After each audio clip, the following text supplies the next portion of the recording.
Alrighty, we just watched The Boogeyman.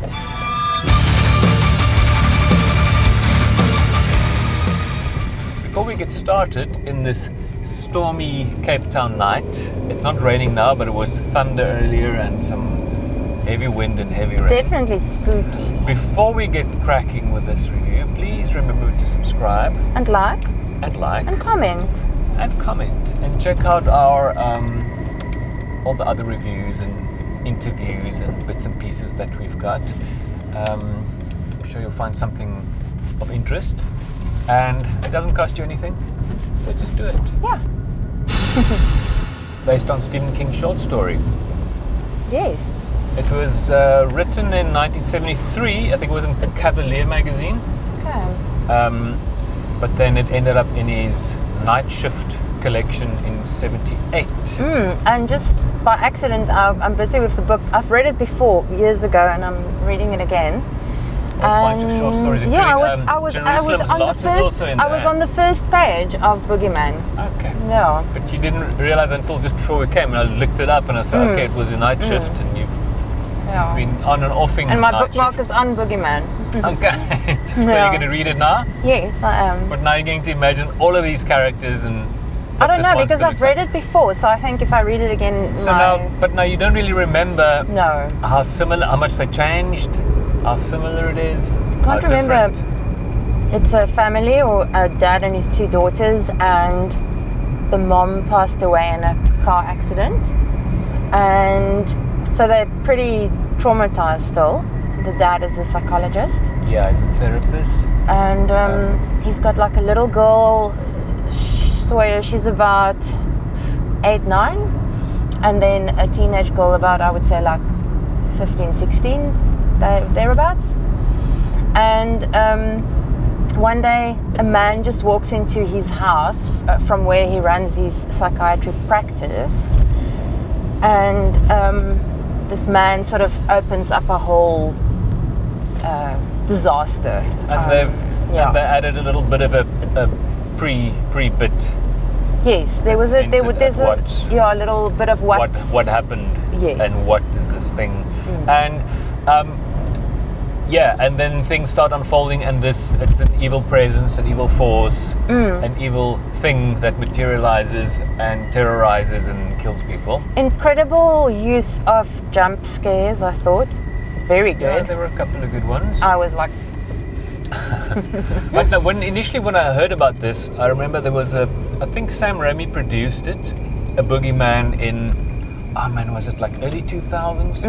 I've got it on DVD at home. I remember there is a movie. I can't remember. I just remember it was like a thing in the closet. So I don't know if they kind of stole a little bit from Stephen King, since it was like about 30 years. 40 years in afterwards. 73, writing about the ghost in the closet was probably still a little bit novel. Yeah. Oh, the thing under the bed. There's all these classic kind of things that kids, and it's very much based around the kids and the young daughter, because it's like you would also be able to tell people seeing things, experiencing things, and people just saying it's your imagination. Yes. Yeah. Or then thinking you're crazy because everyone's telling you it's what you feel, hear, and see is not real.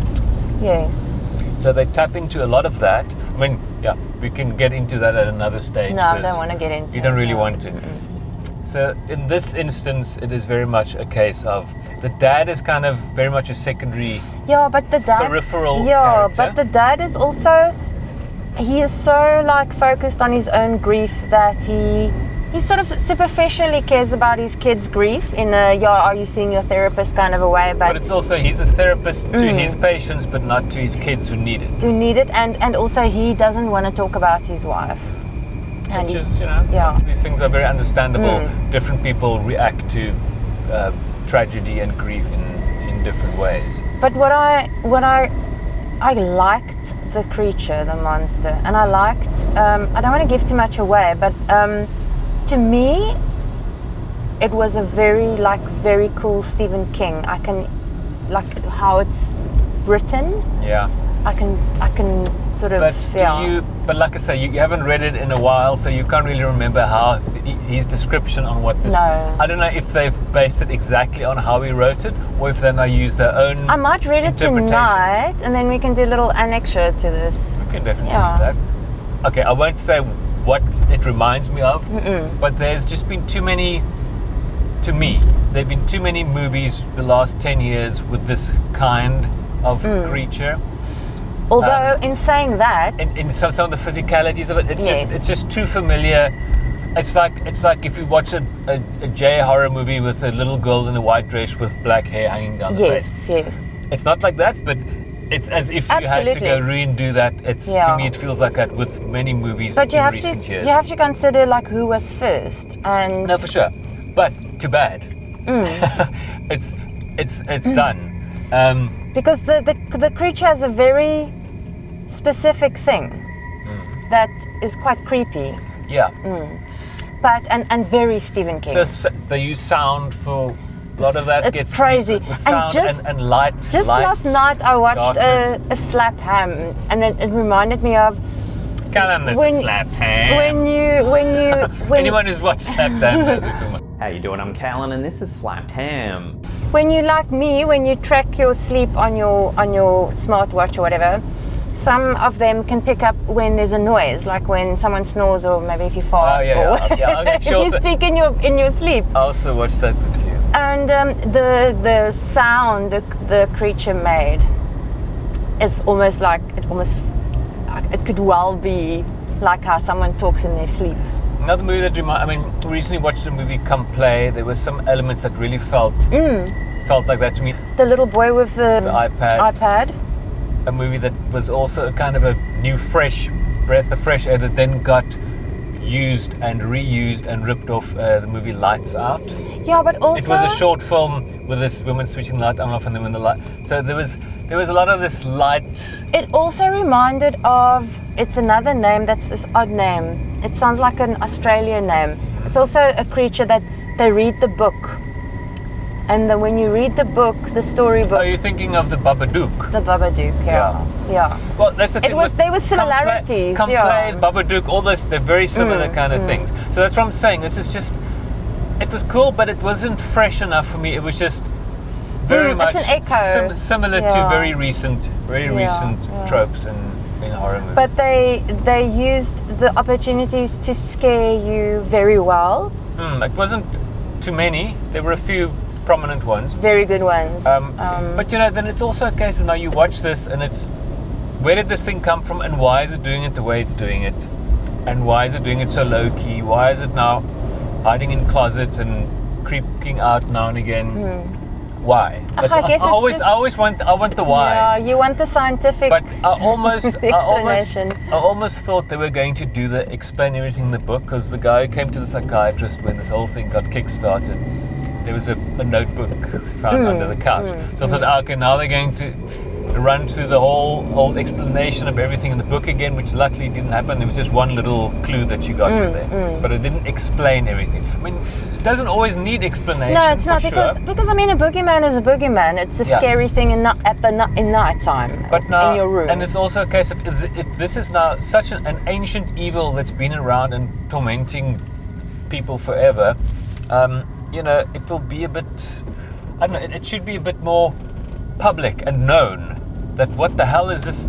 No, but I think the people just assume it's crazy people who killed their own kids. that's the thing is no one ever believes that these things are real. Yeah, but at some stage. But so I guess that stage I'm wanting is now it's happening in this instance. You can probably get a soccer stadium full of people who's experienced stuff. Yeah. Together. But just shadows but when things materialize into literally a monster, it's Yeah, and I mean this monster is different from other monsters. I'm not going to say how, but yeah. But now, like I say, if it's this ancient thing, is a girl with a hockey stick or like a lighter now going to defeat this thing? You know what I'm saying? It's like, I don't know. It's kind of not loopholes, but just weak spots. I think that weak spots that spoil it for me. You must always assume that he is so covert because he always gets it right. He always He plays with his food, and then he gets his food. But now, why do these people get to possibly actually defeat him? Because this is what the movie is about. It's that one time where they actually defeat it. Someone believes someone, and they can actually do something about it. Yeah. That's how I see it. No, for sure. I thought the creature was done well. I liked how it was made and produced, and I mean, it's obviously CGI. Yeah, I don't know. Right in the beginning, if they used some prosthetics, but I guess it's mainly CGI. Right in the beginning, it was so amazing because, I mean, you'll experience it when you watch the movie. But he goes from her closet to under her bed. Yeah. That was brilliant.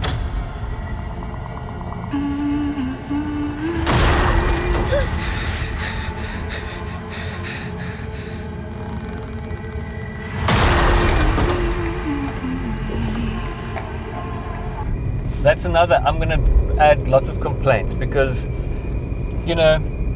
sounds, a door swinging open and banging like a fucking explosion, and kids screaming, but the dad and the sister don't even notice anything. But also understand that for the girl that's experiencing that, it is that loud and that's scary. No, but the door literally swung open and banged like. No, that's how she experienced it. We're seeing it through her eyes. We don't know how it actually happened.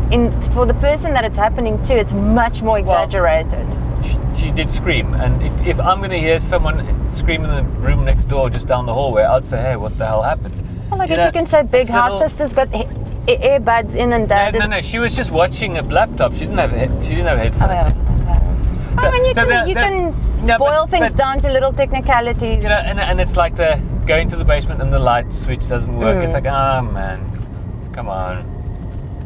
I think that don't expect a masterpiece that's now been. It's a short story. Don't expect a novel to have now been made into a movie that it's going to be that good. Yeah. The movie was good. But hey, you just need a very cool story. Obviously, this is not one of his great stories. No. It's a cool story. It's spooky, it's creepy. They utilized it well in creating scares, creating tension, and that irritation of people not believe when there's something. It's like Freddy. I mean, at least Freddy Krueger. That the parents knew about him, so it's not a secret that they just think these kids are crazy. For someone that relates to that sort of thing, might see it from a different perspective than someone that's not experienced that sort of thing. I'm not saying everyone experiences a scare like this. I mean, this is outlandish, but. I think it's all in the eye of the beholder. Does it go kind of into the realm of the supernatural? Because this thing it's not, it materializes. Does it materialize? It doesn't just. I think it travels. It doesn't. I think it travels in the dark. You just don't see it. It's there the whole time. But then how does it get into the closet? When it's dark. And he moves around, and when it's dark, and he goes to another place when it's dark. And he stays in shadows. And those Stranger Things vein things in the ceilings and on the walls that grows as he takes over the place. It's going to be evil rot. I guess you can see it as a metaphor. You don't have to see it as a. They obviously illustrated it very like. I think I saw Sean Levi was one of the producers. Who was also one of the producers on Stranger Things. Okay, yeah. So maybe I don't know. No, I don't know if they took. I can't remember now. I don't know if they took a creative direction from the story, or if they maybe just added that for effect. But either way, however much even if they just took the basic thing, there's something in the closet that's tormenting people. They can do whatever they like beyond that. So whether they did or not, did it feel Stephen King to you? Yeah, I did. Okay. It did. You're the Stephen King reader in the family. It feels early Stephen King to me. Yes. I mean, it was written a year before you were born. Yeah. Well, published a year before you were born. But and we were just 4 people in the cinema, which was fantastic. Yes. Fantastic. And Sterkenikar didn't give us popcorn. Or Coke.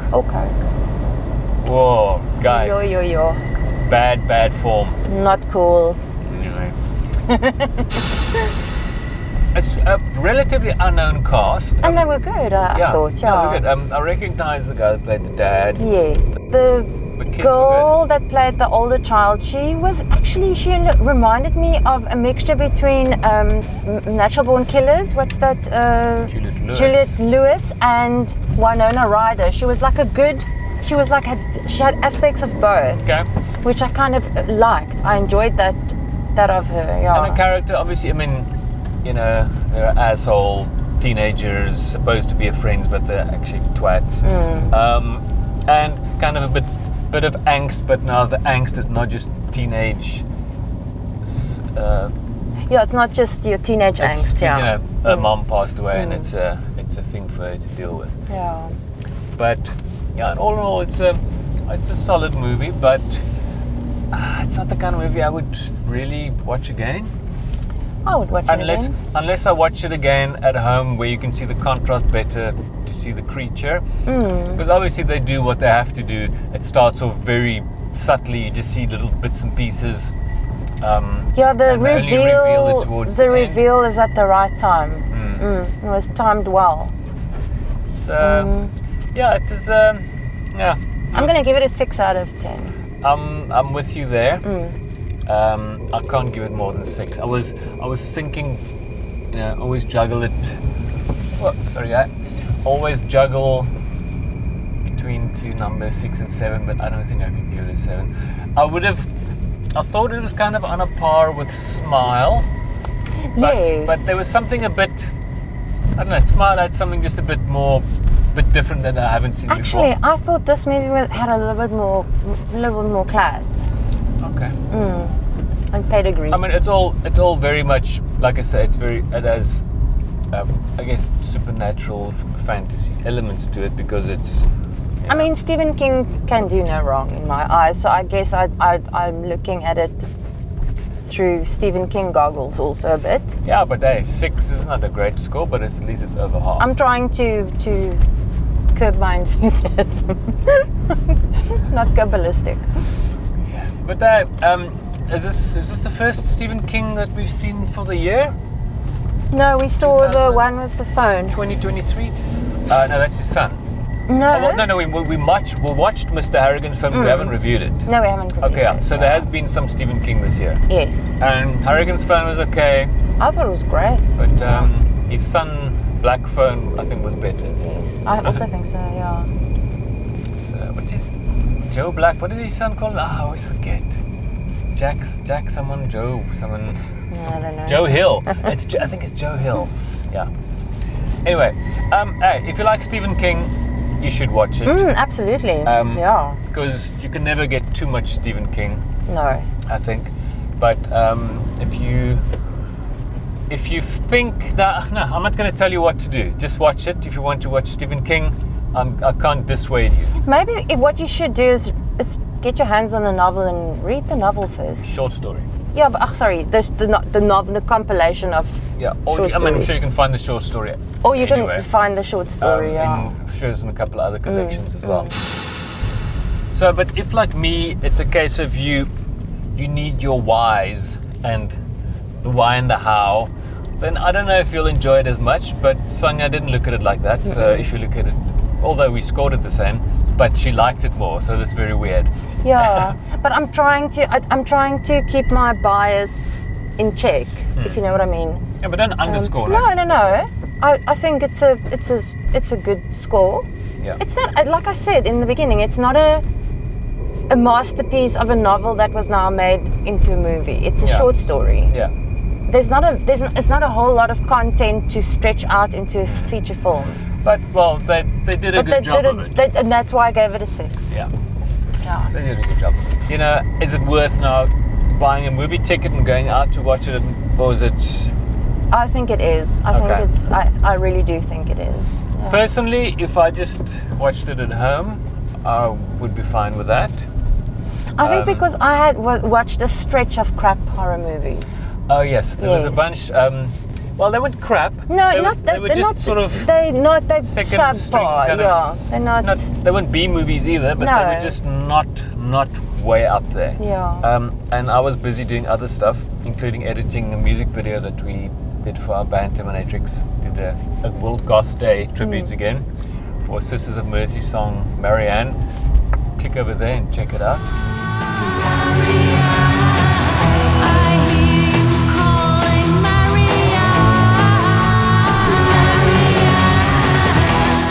Yes, if you're a Stephen King fan, I recommend go watch it, and and subscribe, comment, and tell us what's your favorite Stephen King movie. Yes. Always have to ask that question because there are so many. Or what is your favorite Stephen King book?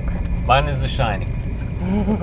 Well, movie. I haven't read many Stephen King books, so I cannot tell you which my Mine favorite is one definitely Misery. Is it? Yeah. Actually, I did read Misery, so okay. That's actually the only Stephen King I ever finished is Misery. I started with Dr. Sleep. I started reading, and then I just then the movie came out before I finished it, so I just didn't finish it because I ended up watching the movie. Yes, but Dr. Sleep was a very nice book to read. Okay. Yeah. But hey, subscribe, and we'll see you on the next one. Yes. Bye. Bye.